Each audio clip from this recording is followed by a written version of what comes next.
네, 평소에 좋게 보고 있던 종목들의 주가가 떨어지면 이 장기 투자자분들에게는 매수 단가를 낮출 수 있는 기회로 여겨지곤 하죠. 우리 투자자분들께 오늘이 그런 날이셨으면 하고 바랍니다. 하루의 경제 주식 마무리 경주마, 오늘도 이 화요일에 강력한 세 분과 함께합니다. 세 분 어서 오세요. 네, 반갑습니다. 네, 오늘 시장 지수도 빠졌지만 개별 종목으로 봤을 때는 충격이 더 크게 느껴지시는 분들도 많지 않을까 싶은 생각이 듭니다. 요 며칠 굉장히 잘 나가던 섹터들이 오늘은 완전히 급락하면서 막 두 자릿수 하락한 종목들도 있고요. 오늘 시장 어떻게 보셨어요? 뭐 최근까지 이제 시장을 이끌었다라고 판단할 수 있는 업종들이 뭐 AI라든지 로봇 관련된 기업들이 상당 부분 시장을 좀 이끄는 모습들이 나타났는데 네. 거기에 따른 부분 자체에서 차익 매물이 좀 출회되는 양상들이 현재 시장에 대한 투자 심리를 좀 악화시키는 연유가 좀 됐다고 봅니다. 특히 이제 두산 로보틱스에 대한 기업 공개 이슈가 있고 마찬가지로 AI 이슈로는 이제 삼성에서 또 생성형 AI에 대한 공개 이슈가 있었기 때문에 네. 최근 들어 좋은 모습을 보였지만 오늘 이제 일부 차익 매물이 좀 나오는 부분이었고 또 외부적으로는 뭐 지금 텔레그램이나 이제 네이버 카페 쪽에서 한번 흔들었다라는 얘기도 또 도는 상황들이기 때문에 근데 그것은 이제 우리가 확인되지 않은 사실이니까 네. 카더라 통신이라고 좀 보시면 좋을 것 같고요. 다만 이제 개인들이 이끄는 수급이었다 보니 개인들이 빠져나가면서 시장에 대한 출렁거림은 뭐 팩트라고 좀 봐야 될 것 같습니다. 또한 이제 우리가 9월 13일 날 이루어지는 미국의 물가 상승률 발표도 네. 시장의 투자 심리상 관망 심리를 조금 계속적으로 좀 북돋는 그런 상황들이 아니었나라고 보고요. 그리고 2차전지 관련된 기업들이 오늘 또 하락폭이 좀 나타나면서 2차전지 관련돼서 이제 인버스 ETF가 오늘 출시가 되었습니다. 네. 이것도 투자 심리에 일부 악영향을 미치지 않았나라고 보고 있습니다. 오늘 지금 방금 대표님 말씀하셨던 거 하나하나 이따가 하나씩 좀 여쭤보기로 하고요. 네. 부장님도 오늘 뭐 2차 전지를 굉장히 주목해서 보셨겠지만 전반적으로 시장을 좀 보시자면 어떠셨어요? 지금 좀 방송에 얘기하기 어려운 그런 찌라시성 내용들이 좀 있어서 네. 2차 전지 쪽에 좀 투심을 좀 악화시키는 내용들이 좀 있었고요. 그리고 지금 뭐 인버스 ETF 출시도 지금 오늘 보니까 개인들이 제일 많이 샀더라고요. 네. 그거를 장중 거래 대금이 한 지금 600억 넘게 나왔고 그 상방보다 하방이 한 5배 정도 지금 그 거래 대금 실린 거 봤을 때는 그러니까 지금 단기 2차 전지 종목들을 주로 이제 양극재 기업들 비롯해서 조정을 받으니까 단기 시세를 좀 수익을 내고자 하는 그런 수요들이 좀 몰렸던 것 같고요. 네. 지금 이 주식 투자라는 게 사실 이제 뭐 자금을 투자하는 것도 있지만은 그 시간도 중요하거든요. 전 개인적으로는 그 수익이라는 게 이제 어쨌든 돈과 시간의 곱하기로 좀 보고 있는 입장이라서 2차 전지 만약 갖고 계신 분들 같은 경우에는 지금은 이제 어떤 시간 투자를 할 시점이라고 좀 보고 있고요. 현금 있으면은 이제 저점 매수 기회라고 좀 보고 있는 상황이라서 그래서 저도 이제 일단 지금은 매수 관점에서 강력 매수 관점에서 지금은 고객분들한테는 말씀드리고 있습니다. 네.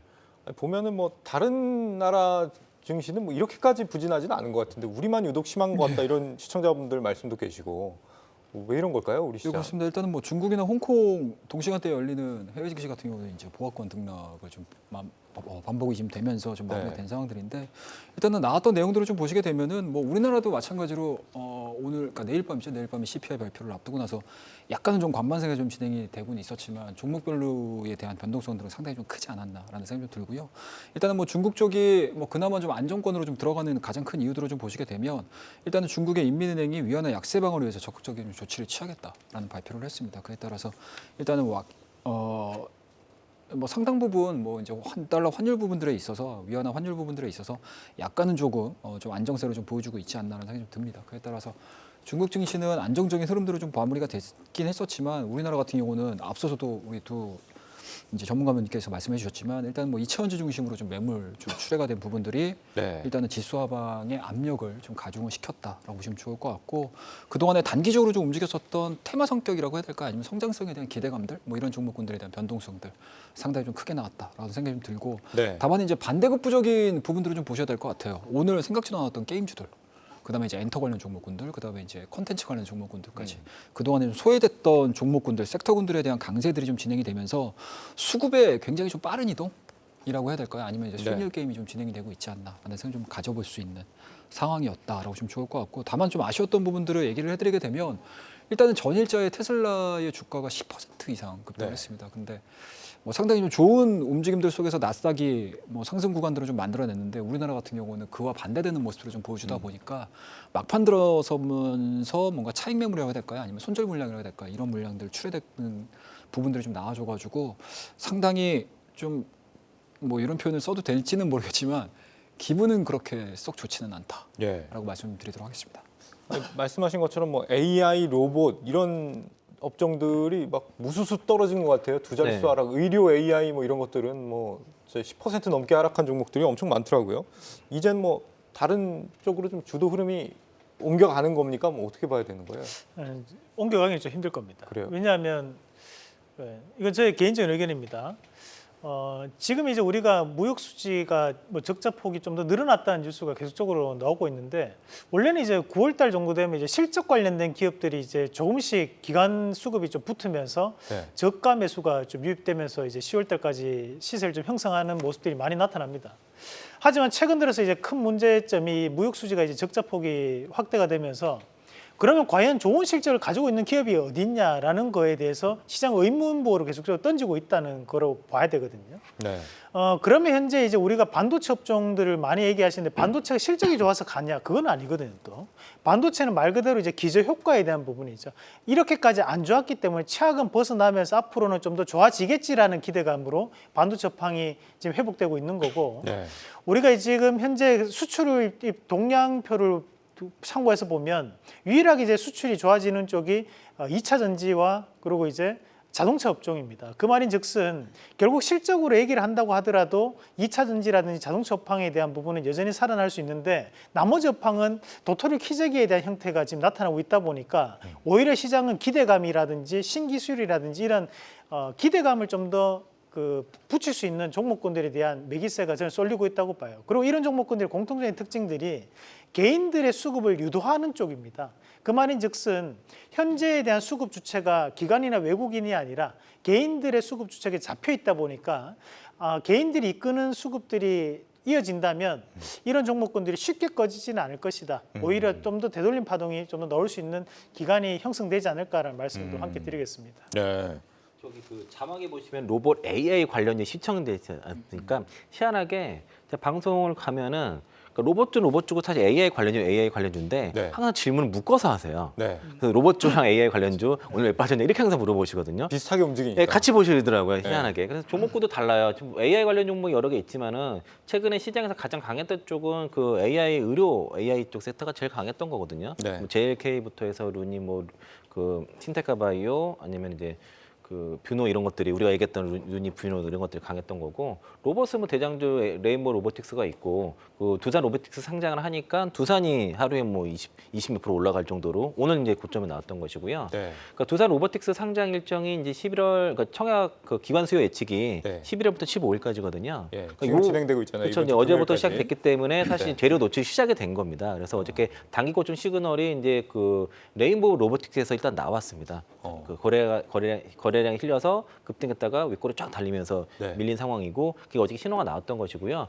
이게 이제 그뿐만 아니라 이제 AI 의료 관련 종목들도 어저께 루닛을 중심으로 해서 이제 단기 고점 신호가 나왔습니다. 이게 네. 왜 그러냐면은 그러니까 재료 노출도 분명히 있지만은 지금 어쨌든 지금은 이제 그런 기업들이 뭐 실적이 많이 나서 이게 실적 반영하는 단계가 아니라 네. 산업이 엄청나게 성장하고 개별 기업으로 향후에 큰 폭의 성장이 있고 모멘텀들이 있는 상황에서 일단 그거를 반영하면서 주가가 올라간 거거든요. 그리고 이제 그런 이후에는 이제 어느 정도 그 실적, 그러니까 빨리 실적으로 나타날 수 있는 게 어느 정도 빨리 되는지를 봐야 되는데 지금 확인 단계에 지금 들어갈 시점이 다가왔고요. 개인적으로는 전 루닛 같은 경우는 3조 이상에서는 단기 오버슈팅을 보는 입장이어서 고객분들한테는 루닛 같은 경우가 이제 3조 이상에서 오버슈팅이 나왔기 때문에 그러면은 다른 AI 관련 종목들도 지금 단기 고점 가능성이 있다 해서 이제 어제 그저께 좀 비중 좀 축소 의견을 좀 드렸었는데 그런 시점으로 보시면 되겠습니다. 그래서 이제 이 산업 끝난 게 아니라 기대감이 반영이 됐고 그리고 이제 차익 단기 매물이라든가 고점이다. 네. 이제 기술적으로 단기 고점 온 거죠. 오고 나서 또 조금 나오면은 다시 또 저가 매수 들어오고 네. 그러면서 이제 산업이 성장하고 실적이 반영되고 넘버스가 되는 과정에서 거기서 또 옥수가리가 또 될 겁니다. 그래서 이제 로봇이라든가 의료 AI 관련 종목을 꾸준히 보시더라도 이렇게 이제 어느 정도 단기 오버슈팅이 나온 구간에서는 상당히 조심할 구간이고 네. 조심할 구간이 지금 왔었다라고 볼 수 있겠습니다. 그 적정 기준 수준이 어느 정도인지를 정확히 모르겠는데 뭐 전에 이상로 대표님 로봇 좀 많이 보시니까 네. 그 일본에 있는 우리보다 좀 앞선 그 감속기 기술력을 가진 업체들의 시가총액이 막 2조 뭐 안팎 이러는 것 같은데 지금 레인보우 로보틱스 막 4조까지 갔다가 네. 지금 떨어지고 있는 상황이잖아요. 뭐 어느 정도가 적정하다고 봐야 되는 거예요? 우리 로봇주들은. 사실 지금 현재 로봇주들을 실적으로 따질 수는 없습니다. 뭐 전 세계적으로 봤을 때 뭐 HDS사, 나베테스코, 스미토모 이 세 가지 회사가 로봇 관련된 특허의 95% 가까이를 특허를 가지고 있는 기업들이고 네. 감속기 관련해서요. 지금 현재 최근 들어서 레인보우 로보틱스, SPG, 뭐 지금 유로메카, SBB테크, SP시스템 이 기업들의 공통점이 뭐냐면 결국 감속기 관련된 연구 개발하고 있는 기업이냐 아니냐는 거거든요. 그러면 최근 들어 강세를 보였던 것은 결국 이제 사람 몸에 해당하는 관절에 해당하는 것이 이제 감속기라고 얘기하는데 그런 감속기 관련된 매출이 나올 수 있는 기업들을 대상으로 주가에 대한 밸류업이 좀 이루어졌다고 봐야 되겠죠. 다만 이제 앞서서 우리 앵커님이 말씀하셨던 대로 현재 레인보우 로보틱스가 2분기 실적만을 본다면 영업이익이 우리가 1억 6천만 원 나오거든요 지금. 예. 1억 6천만 원 정도 나오는 상황인데 나오긴 나왔군요. 예. 이 상황에서 지금 현재 우리가 얘기하는 그 4조에 대한 시가총액을 버틸 수 있느냐? 결국에는 이제 삼성에 대한 기대감이 저는 반영됐다고 봐요. 최근에 또 급등이 나왔던 종목이 스맥이라는 기업이 있습니다. 네. 제가 방송 나오기 전에 우리 앵커님하고도 얘기할 때 브랜드 이미지를 보면 삼성과 똑같다. 네. 로고 이미지가 그 똑같은 말씀을 로고를 드렸는데, 쓰고 있다, 네, 삼성하고. 맞습니다. 이 기업이 2,800원에서 6,000원 밴드까지 가는데 한 달이 채 안 걸렸습니다. 그것도 결국에는 삼성에 대한 기대감이고 오늘 또 자율주행 관련된 기업 안에서도 또 삼성 기대감을 가지고 있는 기업이 있었어요. 네. 그 기업은 자율주행 관련된 기업들이 차익 매물이 나옴에도 불구하고 그 기업이 오히려 상승했거든요. 그 말은 뭐냐면 이런 신기술이라든지 기대감을 가지고 있는 기업들에 대한 부분 자체를 우리가 평가를 할 때 주가는 왜곡될 수밖에 없다는 것을 먼저 인지하고 저는 접근해야 된다고 봐요. 이것을 우리가 가치적인 부분으로 지금 이거는 고평가, 저평가다 그거는 어차피 올라버리면 그것은 이제 이 판단은 틀려버리는 거니까 거기에 대해서 이제 상대적인 관점이 저는 필요하다고 보고 다만 현재 나오고 있는 로봇이라든지 AI 관련된 기업들은 우리가 가치적인 부분을 판단하는 구간은 아닙니다. 무조건 수급적인 부분과 재료에 대한 부분으로 이걸 해석을 하셔야 되는 거지 네. 이 기업이 정말 앞으로의 성장성이 있다 없다는 지금 이미 다 주가는 오버슈팅이 들어가 있는 상태다라고 보고 먼저 그 부분을 밑판을 깔고 네. 좀 봐야 되지 않을까라는 말씀을 드리겠습니다. 그러니까 뭐 단기 고점을 맞긴 했지만 안전이 끝난 건 아니다. 이렇게 말씀을 주시는 걸로 좀 가름을 해볼 것 같은데. 예. 원론적으로 얘기를 하게 되면 사실은 우리나라 증시가 펀더멘탈이나 기업의 가치 측면이 그렇게 크게 부각되지 않는 그런 시장의 특성을 보여주는 게 전형적인 현재의 모습이 아닐까라고 생각이 좀 들고 있기 때문에 네. 일단은 이거는 뭐 매매 관점으로 보시는 게 좀 맞다라고 생각이 좀 들어요. 쉽게 말씀드려서 그때 당시에 주가의 대장 역할을 해줄 수 있느냐, 시장의 대장 역할을 해줄 수 있느냐, 그리고 수급에 뭔가 이 크기를 다 담아줄 수 있는 섹터군들이 있느냐에 대한 부분들에서 고민을 해보시게 되면은 아마 이러한 경우들이 섹터만 바뀔 거고 종목만 바뀌면서 계속 똑같이 반영이 될 가능성이 높기 때문에 이게 끝났다라고 해가지고 시장이 안 가는 게 아니고 또 여기에 빠져나왔던 자금들이 오늘 또 이동을 하는 모습들을 많이 보여주고 있지 않습니까? 네. 그래서 그런 것들을 늘 찾는 데에 집중을 하시는 게 아마 내 자산을 지키고 내 계좌를 지키는 방법 중에 하나가 네. 아닌가 말씀을 드리고 싶습니다. 지금 AI 관련주들의 희망이랄까요? 예. 네이버 같은 경우는 오늘 한 4% 가까이 예. 상승을 했는데 그러니까 삼성전자에 이어서 호텔신라하고도 AI 협업을 한다 이런 예. 소식이 들리는 거거든요.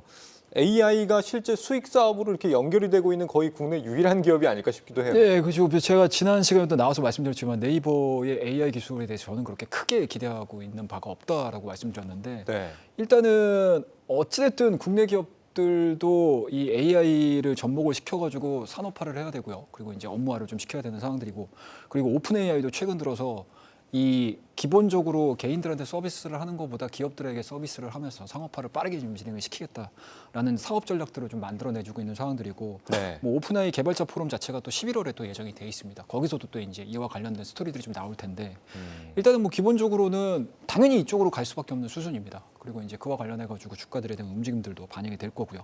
그렇다고 되면은 일단은 오늘 네이버에 대한 4% 반등 흐름들은 발표를 한 당일날 9% 8% 오르고 나서 계속 하락을 했었거든요. 네. 그리고 이 스토리가 이어지면서 오늘 4% 반등이 좀 이어졌던 상황들인데 일단은 이거에 대한 기대감들이다라고 저는 생각을 하고 있고요. 그렇다면 이제 네이버가 추가적인 상승 흐름들을 좀 보여줄 수 있을 것인가에 대한 의문점은 아직은 가지고 있어요. 아직도 좀 네, 아직은 그렇습니다. 일단은 뭐 기본적으로 많이 지금 채용을 해야 되고 많이 사용을 해야 되는 상황들인데 지금 보시면 아시겠지만 삼성도 개별적인 AI를 만들기 위해서 또 반도체 지금- 부문에서 네, 그렇습니다. 뭐 그런 부분들을 좀 보여주고 있는 상황들이기 때문에 실질적으로 네이버를 많이 채용할 수 있는 기업들이 나와줄 수 있느냐 없느냐에 대한 게임들이고요. 그리고 만약에 생각보다 그게 상업화가 느리게 되어진다라고 하게 되면은 제가 가장 걱정하고 있는 부분들이 사실은 거기에 들어가는 첨단적 비용이거든요. 서버도 운영을 해야 되고요, 인력도 들어가고요.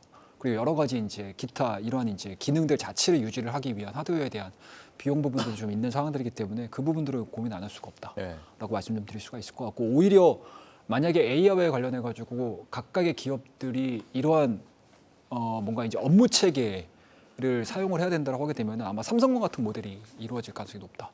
그리고 오히려 중소형 기술 개발사들이 진행을 시키고 뭐 대표적인 게 솔트룩스 정도가 되겠죠. 네. 이러한 이제 AI 프로그램이라든지 AI 하드웨어라든지 이런 것들에 대한 채용이 오히려 주가 측면에서는 훨씬 더 상승에 대한 스토리들이 좀 엮여질 가능성이 높기 때문에 저는 개인적으로는 좀 네이버에 대해서 좀 긍정적인 시각을 가지고 계신 분들한테 좀 죄송스러운 의견일 수는 있겠지만 뭐 저의 개인적인 생각은 요 정도에서. 아니 저 네이버 관계자분들 만나서 한번 여쭤보면 그 클로바 X 있잖아요. 검색 한번 입력하면은 질문 한번 하는데 100원씩 된다 그러더라고요. 비용이 하이퍼 클로바가. 근데 뭐 사실 이렇게 이번에 호텔 신라도 있고 삼성전자도 있고 계속해서 협업 사례가 더 앞으로 나와줄 거잖아요. 네. 그러면 좀 이런 게 계속 호재가 되지 않을까요? 추세적으로 어떻게? 전에도 말씀드렸듯이 이게 이제 그 사업화를 하는 데 있어서 이게 이제 앞으로 계속 해 나갈 것이고 비용은 계속 들어가거든요. 저기 요즘에 이제 AI 서비스 막 나오는 게 어떤 느낌이 드냐면은 이게 혹시 마천루의 저주가 되지 않을까 이런 생각이 좀 들어요 개인적으로. 그러니까 이제 서비스 천문학적인 계속 비용이 들어가면서 서버를 증설하고 계속 서비스를 하는데 이게 이제 수익화되지 않고, 그러니까 돈 번 기업들이 큰 빌딩 사고 4억 사면은 꼭 안 좋거든요. 그러니까 그런 느낌 좀 들어서 이번에 AI 사이클에서 돈을 버는 기업은 그러니까 엔비디아가 그냥 다 독식을 하는 것 같고, 그리고 독자적으로 어저께 테슬라가 올라갔던 것도 그 칩을 독자적으로 개발한다니까 그거에 대한 걸 쳐준 거거든요. 네. 그래서 이제 그런 AI 반도체를 독자 개발을 하는 기업들은 굉장히 이제 돈을 벌고 밸류를 받을 수 있을 것 같고, 네. 그걸 이용해서 비용을 지불하면서 서버를 구축하고 서비스를 하는 기업들은 그게 실적으로 연결되기까지는 상당히 시간이 걸리기 때문에 그 와중에서 문제 생겨서 도산하는 기업들이 생길 것 같고, 이 안에서도 결국에는 살아남는 사람이 이제 그 강자가 되겠죠. 네. 그래서 그런 시장이 될 것 같아서, 그래서 네이버 쪽에 우려하는 거는 그 최 대표님께서 말씀하신 것처럼 좀 비용을 계속 언제까지 감당해낼 수 있을까, 그 비용을 감당한 비용을 언제 수익화가 대가의 문제인 거고, 그리고 제가 그 컬러바 X로 검색을 해보면은 사실 제가 기대하는 거에는 품질이 미치지 못해요, 대답이. 그러니까 이제 어디서 검색을 뭐 어떤 답을 원하면은 그 답을 뭔가 그 원하는 답이 그 맞춰 나온 게 아니라 네. 어디 검색된 내용을 가져와서 이렇게 좀 보여주는 형태로 많이 보여지거든요. 그래서 아직까지는 지금 서비스가 좀 그 눈높이에 아직은 놓지 못하기 때문에 고객 그 사용자들의 눈높이에 맞추고 이 수익화 모델까지 가기에는 갈 길이 멀다. 갈 길이 먼 곳을 굳이 지금부터 같이 갈 필요는 없겠다라고 보고 있습니다. 알겠습니다. 예. 이게 구동 방식에 대한 차이가 좀 있는데요. 우리가 이제 그 생성형 AI라고 그 네이버 하이퍼 클로버를 얘기하지만 사실 하이퍼 클로버가 처음에 출시될 때 그 관계자들이 얘기했던 것은 생성형 AI보다는 검색 GPT로서 봐달라는 얘기를 많이 합니다. 하지만 이제 우리가 1월달 출시됐던 이제 챗 GPT 같은 경우에 말 그대로 생성형 AI이기 때문에 네. 우리가 이제 이거는 이제 트랜스포머 방식을 통해 가지고 언어 모델링을 하나씩 따로 떼서 하는 거거든요. 그럼 예측 기반으로 하는 거죠. 그러면 이제 우리가 나는 학생이라는 얘기를 I'm a student라고 했을 때 그 단어 나는이란 거와 학생이라는 것에 대해서 이제 예측되는 단어들을 포괄적으로 해서 거기에 대한 답변을 유추해내는 방식이 이제 우리가 얘기하는 챗 GPT 방식이고, 네이버 같은 경우에 내가 나는 학생이면 검색하면 네이버는 나는에 대한 거, 학생에 대한 걸 검색했는 건 보여주는 방식입니다. 네. 그러니까 당연히 이제 수준 차이는 날 수밖에 없는 겁니다. 다만 여기서 이제 우리가 중요한 부분은 뭐냐면 네이버가 챗 GPT만큼 갈 수 있다 없다? 못 갑니다. 먼저 그걸 전제하고 봐야 됩니다. 이건 안 된다고 방식부터가 다르기 때문에 안 되는 거고 대신에 이제 네이버가 추구하고 있는 건 뭐냐면 우리가 이제 기업들과에 대한 협업을 얘기를 하는 건데 기업들이 원하는 것은 그런 이제 그 생성형 AI 방식을 원하는 것이 아니거든요. 결국에는 기술적인 지원이라든지 스마트 그 시스템적인 부분 자체에서에 대한 구축 단계를 원하는 거라는 거죠. 그런 부분 자체를 본다면 네이버에 대한 현재에 대한 기술적인 부분 자체를 우리가 우리의 눈높이를 맞추려고 하지 마시고 오히려 이제 기업들에 대한 구동되는 것들과 협력 관계를 좀 더 본다면 앞으로에 대한 협력 기반은 좀 더 저는 확장될 가능성은 충분히 있다라는 부분으로 판단합니다. 네, 좀 희망적인 전망을 주셨고요. 바이오에서도 오늘 좀 유의미한 상승이 나와줬는데 알테오젠, 일동제약 뭐 이 정도 얘기해 볼 수 있을 것 같아요. 알테오젠 머크사가 뭐 항암제 주사 제형을 2025년이 되면은 독점 계약으로 좀 수혜를 볼 거다 이런 뭐 전망들이 나오는 것 같고요. 일동제약은 먹는 당뇨병 약이 임상 일상 승인을 받았다 이런 소식이 있습니다. 뭐 계속 좀 주목해 볼 만한 이슈라고 보세요. 그 지금 알테오젠 그리고 이제 과거 레고캠 바이오, 그 유한양의 이 세 가지 기업들이 원래 기술 이전이 얘기 나왔을 때 가장 많이 들썩거리는 기업들입니다. 결국 심지어 이제 레고캠 바이오는 홈페이지에 들어가 보시면 네. 오직 신약만이 살 길이다. 이게 이제 회사 브랜드 표어예요. 그 정도로 이제 이런 기술 이전을 목표로 하는 기업들인데 저희가 이번에 이제 후반기에 대한 그 학회들을 주목을 해봐야 되는 것이 우리가 이제 2021년도까지는 코로나로 인해 가지고 이런 미팅 건수가 상당히 제약적인 부분들이었고 네. 대신에 이제 올해 같은 경우에는 실제로 오프라인을 통해서도 바이어들과의 미팅 건수가 상당 부분 급격한 증가가 이루어졌거든요. 그렇다 보니까 기업들에 대한 재평가가 좀 나타나는 과정이라고 보는 부분이고요. 최근 들어서 얘기 나오는 것이 이제 비만약이라든지 또는 이제 당뇨병 치료제 그리고 최근에 한 번 더 들어가는 것이 아토피 치료제까지 얘기가 나오고 있는 시점입니다. 네. 그 말인즉슨 후반기로 될수록 이런 기대감을 좀 폭증시킬 수 있는 이런 제약바이오 이슈들이 좀 더 확장될 수 있는 여건이 충분히 있다라고 보고 알테오젠이 기존에 나왔던 기술 이전에 대한 부분을 독점적으로 마일스톤을 가져갈 수 있는 구조가 될 수 있다라는 부분에 오늘 이슈가 됐던 건데 오늘의 이틀 연속 급등은 나왔지만 앞으로도 이런 이슈는 좀 더 지속될 이슈가 아닐까라는 측면으로 말씀을 드리고 싶습니다. 더 갈 수 있다 네. 말씀 주셨고요. 부장님은 어떤 의견이세요? 그러니까 원래 이제 그 머크사랑 비독점 계약으로 그 4조 7천원짜리 계약이 있었는데 네. 이게 이제 독점으로 바뀌었다. 그러면 이제 로열티를 받아야 되는데 항상 이제 비교 그룹이 할로자임이니까 할로자임이 보통 로열티 한 2에서 5% 받고 그 뭐 연매출 한 20조 잡게 되면은 적어도 한 4천억에서 한 1조 정도 추가 로열티 받을 수 있겠다. 요 내용인데 네. 아마 이거 보고서 엄청 달려들었을 것 같고요. 그리고 다만 이제 좀 너무 상당히 리포트가 공격적으로 지 않나라는 느낌이 좀 있거든요. 네. 그러니까 이제 좋아요, 다 좋은데 좀 리포트가 좀 셌다, 굉장히 좀 세게 얘기했기 때문에 이제 주가가 좀 반응을 이렇게 과격하게 한 상태에서 여기서 쫓아가는 건 아닌 것 같고 가져가시는 분들은 뭐 좀 더 들고 가셔도 좀 괜찮을 것 같다고 보고 있습니다. 네. 같은 의견 최 대표님도 한번 뭐 들어볼까요? 똑같습니다. 뭐 네. 저도 이 주제를 딱 던져주셨을 때 발간된 리포트를 좀 읽어봤는데 정말 강한 문구가 들어있더라고요. 완전히 새로운 국면이다. 네. 펼쳐졌다라는 얘기들이 좀 나오면서 시장에서 일단은 이러한 부분들이 좀 먹힌 것 같아요. 그래서 오늘 좀 수급에 대한 전반적인 이제 집중화가 좀 나오지 않았나라는 생각이 좀 들고요. 뭐 안에 있는 내용들은 뭐 기존에 갑작스럽게 나온 내용들이 아니고 히스토리를 가지고 움직였던 부분들이고 이러한 부분들에 대한 뭐 국면 자체가 전환이 되면서 시장에서 좀 반영이 지금 되고 있는 상황들인데 일단은 전반적인 시장의 분위기하고 맞아 떨어지지 않았나라는 생각이 좀 듭니다. 네. 일단은 뭐 AI 의료라든지 AI 신약 개발 같은 경우 이제 테마성이라든지 아니면 시장에 대한 수급 부분들로 상당히 좀 좋은 그림들이 좀 그려지다가 최근 들어서 어제하고 이제 오늘 이어지면서 좀 전통적인 제약바이오 종목군들까지 좀 수급이 좀 들어왔었거든요. 뭐 그런 부분들에서 신약과 관련된 스토리들 그리고 새롭게 뭔가 이제 이러한 이제 신약 개발 시장에서 긍정적인 모멘텀들을 보여줄 수 있는 기업들을 좀 찾다 보니까 이런 내용들이 좀 나와줬었고요. 그에 따라서 어제와 오늘 이어가지고 상당히 좀 급격한 상승 흐름을 좀 보여줬는데 당분간 시장에서의 모멘텀 자체가 그렇게 크게 지금 반영이 되지 않는다라고 하게 되면은 이렇게 이제 개별적인 이슈에 따른 종목군들의 수급이 좀 쏠릴 수밖에 없는 그런 네. 상황들이기 때문에 저는 오늘자에 대한 상승 흐름들 괜찮고요. 그리고 리포트에 나왔던 내용들 앞서 우리 부장님께서 말씀하셨던 것처럼 좀 과격한 아니면 좀 너무나 초긍정적인 내용들이긴 하지만 충분히 뭐 이미 얘기가 좀 오고 가고 있는 상황들이어가지고 당분간은 좀 주가에 좀 더 투영이 될 수 있지 않을까라고 말씀드리도록 하겠습니다. 시청자 앞발님이 예전엔 제약바이오 장세에서는 하루에 제약바이오 상한가만 몇 개가 나왔는데 그런 장이 또 올까요? 이렇게 궁금해하시는데 어떻게 예상하세요? 이것도 마찬가지로 시장의 분위기라고 저는 봅니다. 그러니까 뭐 앞으로의 너무나 좋은 그림들이 그려져서 제약바이오 종목군들을 긍정적으로 얘기 드릴 수 있는 상황들은 아니고요. 그리고 뭐 우리가 농담삼아 말씀드리잖아요. 찬바람 들면 드디어 이제 바이오 종목도 봐야 되는 거 아니냐라는 생각인데 일단은 뭐 사이클은 돌고 있습니다. 그 사이클 자체를 부정하고 싶은 생각들은 좀 아니고요.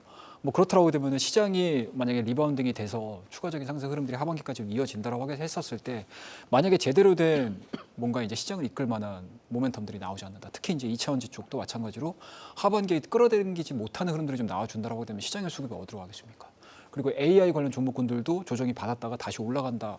우리가 예상은 하고는 있지만 그 네. 흐름들이 좀 나오지 않는다라고 되면은 시장은 분명히 또 성장성을 가지고 또 움직일 수 있는 섹터에 수급이 들어갈 수밖에 없는데 그런 모습들은 제약바이오주에서 보여줄 수밖에 없는 상황이거든요. 그렇더라도 이것도 마찬가지로 제약바이오주 섹터군도 하나의 성장 후보군으로 두시면서 좀 대응을 하시는 게 좀 맞지 않나 생각을 좀 가지고 있습니다. 네.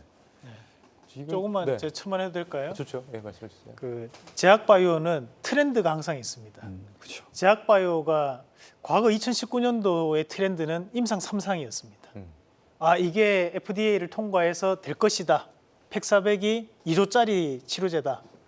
결국 어떻게 됐나요? 이제 많이 빠졌고 그 다음에 나왔던 트렌드가 기술 이전 트렌드거든요. 그러니까 이제 임상 3상까지 가서 실패하고 주가 급락한 게 너무 많다 보니까 그 다음에는 이제 라이센스 아웃을 챙길 수 있는 기업에 대해 투자하자 해서 그걸로 또 기업에 대한 주가들이 많이 뻥튀게 됐어요. 네. 그리고 세 번째 이슈가 나왔던 거 이제 코로나 이슈였죠. 코로나 이슈를 대부분 다 기업들이 상승을 했습니다. 백신 치료제 한다고 해서.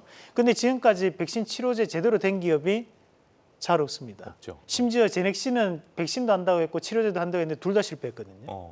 그래 주가가 지금까지 이제 빠져서 내려왔는 거고 이번에 나오는 것이 비만약 치료제입니다. 당뇨. 비만약 당뇨병 치료제. 이 비만약 당뇨병 치료제는 그런데 앞에서 나왔던 거 조금 다른 것은 이것은 미국발 이슈가 국내에 붙었다는 거예요. 그 지금까지 나왔던 기술 이전이라든지 또는 임상 3상 이슈라든지 코로나 이슈는 국내 한정적이었거든요. 그런데 이번 건은 보면 글로벌 이슈와 함께 동반해서 움직임이 나오다 보니까 이것이 조금 확장되는 규모가 좀 더 강해지는 것 같습니다. 그래서 저는 당분간 그래도 이런 제약바이오 종목군들이 움직임이 당분간 좀 더 이어갈 여지가 좀 있다. 다만 우리가 지금까지 제약바이오 종목군들을 상당히 신뢰도가 많이 떨어졌지 않습니까? 네. 그래서 만약 기업을 고른다고 하더라도 이런 실적이 어느 정도 나오는 기업들 위주로 하셔도 저는 나쁘지 않다라고 보고 뭐 정안되면 유한양액, 정안되면 한미약품 이런 기업들도 저는 충분히 지금 현재는 공략할 대상이 될 수 있다는 말씀을 드리고 싶습니다. 예. 저도 의견을 좀 말씀드리면요. 네. 그러니까 알테오젠 같은 경우는 사실 이 재료가 그러니까 알테오젠을 만약 깊게 공부하거나 투자를 하신 분들은 사실 다 아는 얘기였어요. 그런데 이게 이제 기대감이 있었거든요. 네. 언제 나오냐의 문제였고 그래서 대부분 그래서 요 연말에는 알테오젠 주가 좀 안 올라가면 뭐 AI 의료 많이 올라가고 하는데 신약 중에서 가장 이제 기술 이전 모멘텀이 있는 상황이었기 때문에 먹고 살 기대가 있었거든요. 그래서 투자를 해보자는 사람들이 꽤 있었을 거예요. 근데 리포트 보자마자 붙어야겠구나 생각들을 상당히 많이 하셨을 거고요. 네. 그러니까 이 알테오젠 아는 사람은 이거 리포트를 봤으면 안 봤으면 모르니까 봤으면 붙었습니다. 거의 다 그럴 정도의 내용이었어요. 오늘 네. 내용이. 알만한 사람은 다 아는데. 네, 근데 드디어 이 왔구나 해가지고 거의 그런 수준의 내용이었다고 보시면 돼요, 이건요. 그리고 다만 이제 그 제약바이오 쪽이 뭐 상한가가 뭐 연일만 나오는 그런 장은 안 올 거라고 보고 있고요. 그때 당시에는 대부분 이제 그 경기 침체기였습니다. 그래서 이제 금리가 이제 인하 시기로 갔던 시기였고 그런 장세에서는 제약바이오가 좋아요. 재료 붙이기도 좋고. 네. 근데 지금은 이제 물론 금리 인하 시기를 가지만 여전히 고금리 시기이고 그리고 이제 제가 말씀드렸던 이제 앞으로 향후는 이제 회복을 떠나서 경기가 회복하고 경기가 이제 강세로 가는 이제 강세적으로 갈 거거든요. 2025년까지는 보는 모든 반도체라든가 특히 2차 전지, 반도체 보는 그런 성장 산업들이 2025년도에 상당히 고성장을 다 예고를 하고 있어가지고 네. 그래서 향후에는 강세적으로 가는 구간에서는 제약바이오가 특히 이런 순수바이오가 예전처럼 계속 강세로 맞지는 않고 네. 다만 이제 이번 이제 바이오 사이클은 이제 AI 쪽에서의 그 템페거가 나온 상황이고요. 다만 그 기존에 이제 그 신약 관련 종목들이 움직이지 못한 상황에서는 그 너무 많이 빠졌으니까 못 갔으니까 그 개별 재료 갖고 있는 종목들은 올라갈 수 있는 여지는 충분히 있는 거거든요.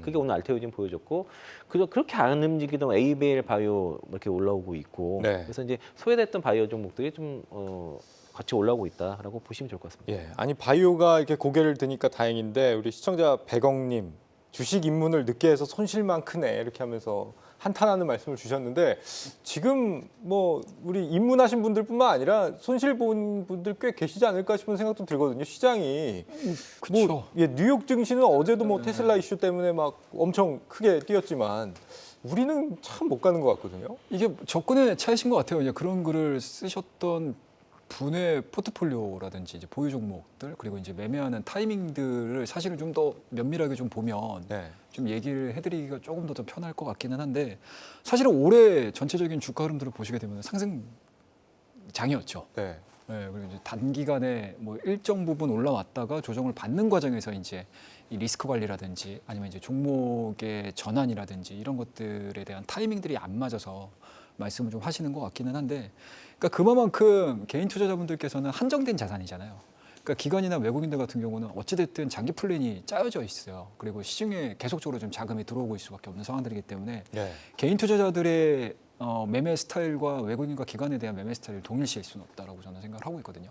그러니까 특히 이제 개인들 같은 경우는 자산의 한정이 있기 때문에 언제까지 매수를 할 수가 없는 상황이다. 그렇다고 되면 시장의 트렌드라든지 시장이 뭔가 변화되는 흐름들이 좀 나와주게 되면 당연히 종목도 바뀌고 섹터군들도 바뀔 수밖에 없는 상황이거든요. 네. 근데 이제 대부분의 개인 투자자분들의 좀 안 좋은 습관이라고 해야 될까요? 뭐 저도 마찬가지로 종종 하는 실수긴 하지만 올라가는 종목이 더 갈 것 같아서 막상 사게 되면 그게 꼭지이는 경우도 상당히 좀 많습니다. 더 가는 경우도 있고. 있죠. 더 가는 네. 경우도 있죠. 근데 이제 그게 자칫 잘못돼가지고 안 가는 상황들이 연출이 되게 되면 종목을 바꿔가지고 내가 빨리 뭐 만회를 한다거나 아니면 이제 시장에 순응을 하면서 대응을 해줘야 되는 상황인 건데 앞서서도 말씀드렸지만 외국이나 기관들 같은 경우는 갖고 있으면 돼요. 근데 개인들은 자산이 없어요. 네. 더 이상 투입할 수 있는 자산이 없습니다. 그렇다고 하면 계속 끌고 가야 되는 상황인데 그 끌고 가는 상황들 자체가 또 아쉽거든요. 그럼 또 포모가 와가지고 또 저점에서 매도하고 또 고가에 있는 종목들을 따라 들어가고 그렇기 때문에 개인 투자자분들께서는 정말 전략을 잘 짜셔야 돼요. 그래서 단순하게 종목들만 듣는 것도 굉장히 좀 중요하긴 하겠지만 내 스스로가 내 계좌를 지킬 수 있는 전략들도 갖추시면서 대응을 하셔야 돼서 저는 개인적으로 개인 매매가 외국인이나 기관들 매매보다 더 힘들다라고 말씀을 드리도록 하겠습니다. 우리 시장이 이렇게 안 가는 건 뭐 때문이라고 보세요? 최근에 요 며칠.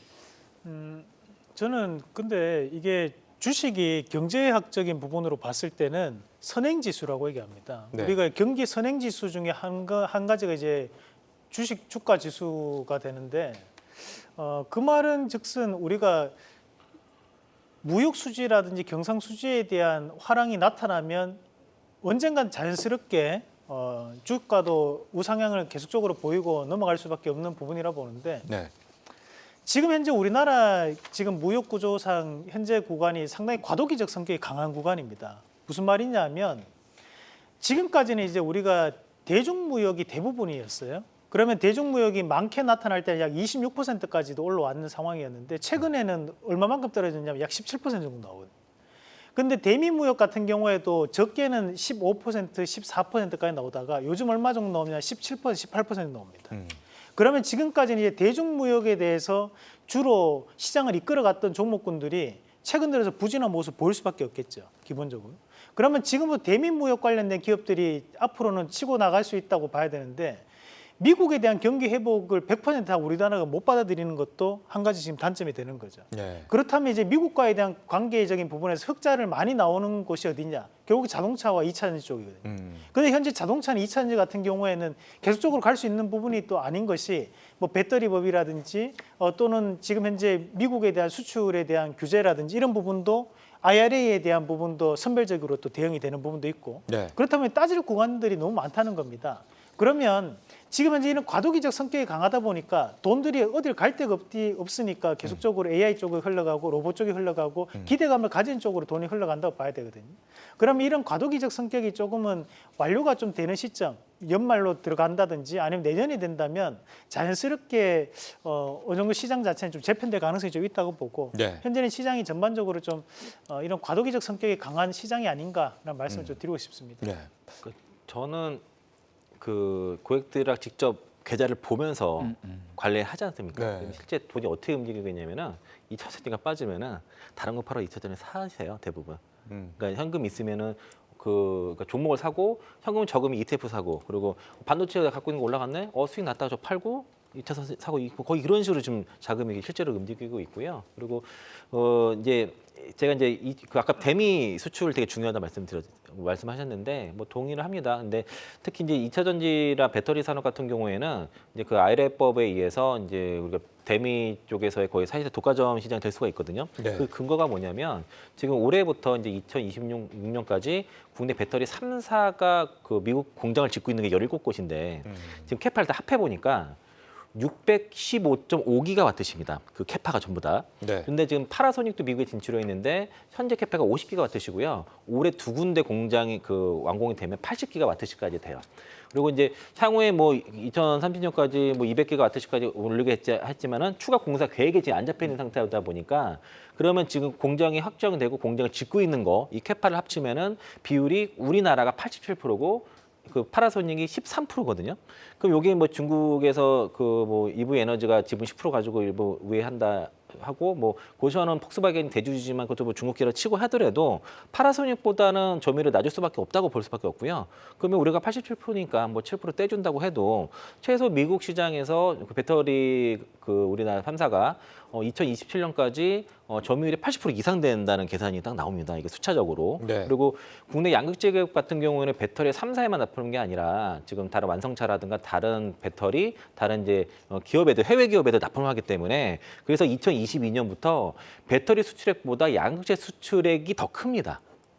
역전이 됐어요. 그 양극재 수출 전체 절대액이 배터리보다 크고 그러면은 그런 시장이 미국 전 세계 이제 전기차 시장에서 미국 시장이 제일 크고 배터리 한 대 탑재량도 그 뭐 픽업 트럭이라든가 SUV 차가 되게 크기 차이기 때문에 네. 더 많이 들어가는데 그 시장은 우리가 80% 이상 점유하는 그런 상황이 올 수 있을 것이고요.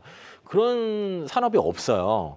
어디에다 가도 그 반도체도 마찬가지고 그런 산업이 없는 시장에 지금 그 2차 전지 하신 분들은 투자를 하시는 거고 그렇기 때문에 이제 오랫동안 장기 투자를 계획을 하고 그리고 여기서 이제 물려도 손절하지 않고 버틸 수 있는 근간이 되는 거거든요. 네. 그래서 그런 이제 제가 이제 그 2차 전지 투자 새로 하시는 분들은 반드시 공부를 많이 하셔야 된다는 말씀을 계속 드리는 이유가 그러니까 산업 전체를 이해를 하셔야 되고요. 거기서 이제 갑인 기업들을 투자를 하고 혹시 그래야지 최근에 지금 2달 연속 거의 3달 가까이 지금 조정을 받고 있는데 이런 장에서 버티고 내가 자신 있게 매수도 할 수 있다라고 좀 말씀드리겠습니다. 2차 전지 얘기하셨으니까 그러면 에코프로 좀 여쭤보고 싶은데 네. 오늘 거의 90만 원대 초반까지 지금 떨어져 있는 상황이잖아요. 이 현상을 어떻게 보시는 거예요? 그 공매도도 많을 것이고 그리고 이제 개인들도 오늘 인버스 ETF 나오니까 오늘 아까 그 2차 전지 인버스 ETF 오늘 KB자산운용에서 출시한 게 네. 상방이 있고 하방이 있는데 하방으로 가는 게 거래액이 한 600억이 넘었더라고요. 네. 상방보다 한 5배 이상 나왔고 대부분 매수를 개인들이 했습니다. 거의 110만 주 이상 개인들을 해서 단기적으로 최근에 조정 받으니까 좀 수익 내보자 하는 분도 있고 그리고 제가 그 제 방송에서 댓글 다신 분들 내용 보면은 2차 전지 ETF 하방 ETF 사서 인버스 ETF 사서 오늘 먹고 나왔다는 분들 많이 좀 있으시더라고요. 네. 많다기보다는 근데 그 얘기는 단기 매매하셨다는 얘기거든요. 그럼 그 인버스 ETF 가지고선 장기로 할 수 있느냐? 그거 어렵다고 볼 수 있겠고 지금 포스코 퓨처엠이 2030년까지 영업이익 3.4조 그 제시하면서 목표 시가총액 100조 얘기했는데 지금 네. 30조 수준이거든요. 그리고 지금 에코프로비엔 같은 경우는 주가 흐름이요. 양극재 수출액, 그러니까 월간 수출액 추이를 그대로 따라가고 있습니다. 네. 이게 이제 작년에 이 영업이익이 한 230% 증가했는데 주가 빠졌잖아요. 그게 네. 올해 이제 그 30만 원 정도까지 단번에 반영된 거고, 그러니까 그 2차 전지 기업들은 향후에 수출액 데이터, 요걸 잘 보시면 되겠고요. 그 수출액 데이터 따라서 그대로 주가가 움직이니까 최근에 좀 부진했으니까 주가 네. 빠진 거고 수출액 판매 단가, 양식 단가, 판가 반등하고 수출액 데이터 올라가면은 주가 올라갑니다. 그래서 그 수출액 데이터 잘 체크하시고 개인적으로는 지금 구간은 어느 정도 저점에 왔다라고 볼 수 있겠습니다. 우리 지금 시청자분들이 궁금해하시는 내용 중에 보면 2차 전지 관련해서 바이든 대통령이 이제 조만간 트럼프 대통령으로 바뀔 수도 있다 이런 지금 전망들이 혹시 나오니까 미국 대선에서 이런 거에서 혹시 영향을 받지 않을까에 대한 두려움이 있으신 것도 있고요. 두 번째는 CATL이 미국에서 그 우회 진출 미국으로 네. 중국의 CATL이 우회 진출하는 거 아니냐 이런 우려를 갖고 계신 분들도 계세요. 일단 CATL은 우회 진출을 할 수가 없고요. 지금 포드라 하는 것도 기술 제휴거든요. 그러니까 100% 지분은 포드가 갖고 있기 때문에 중국 공장이 아닙니다.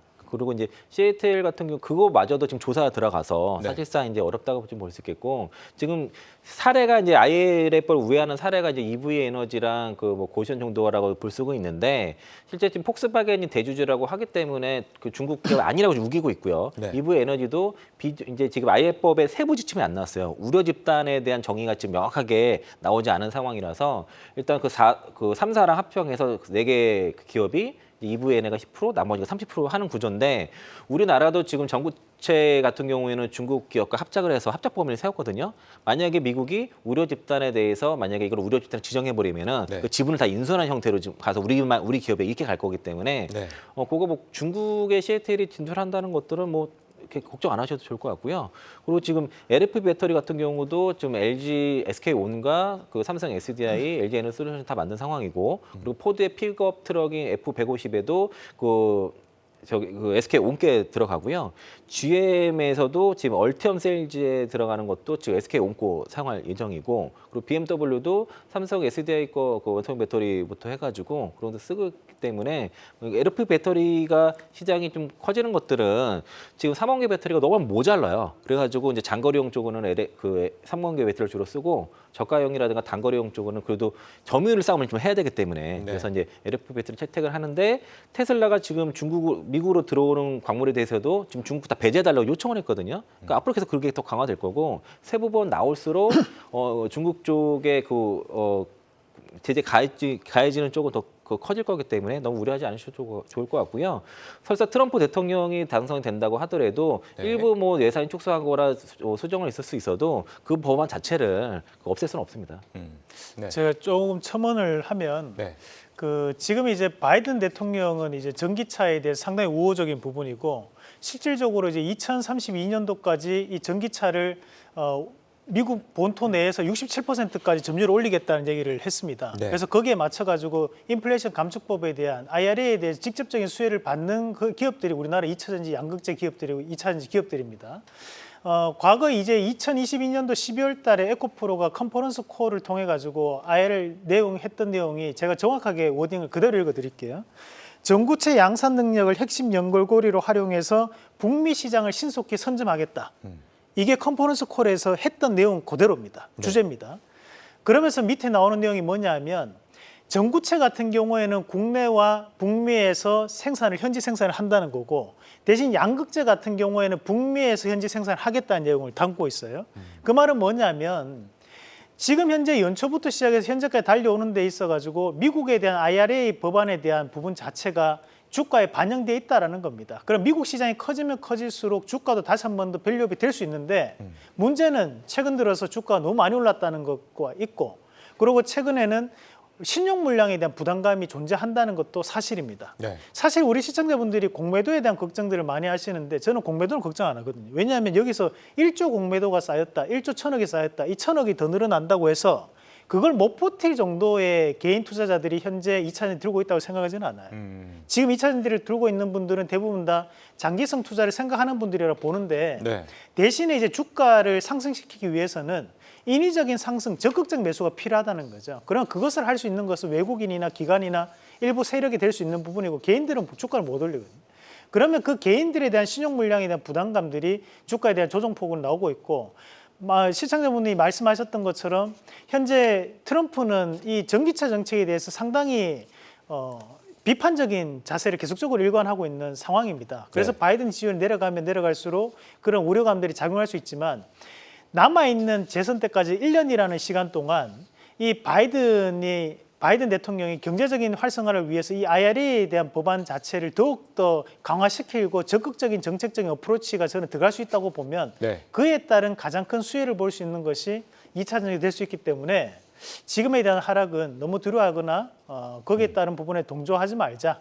오히려 지금 시장에 대한 부분에서 저가에 대한 부분으로 우리가 네. 판단을 한번 해보시면 어떨까라는 말씀을 드리고 싶습니다. 네. 시간이 언제 이렇게 흘렀죠? 5분밖에 안 남았는데요? 5분도 안 남은 것 같아요. 빠르게 그러면 내일 이제 아이폰 오늘 밤에 아이폰 15 나오잖아요. 예.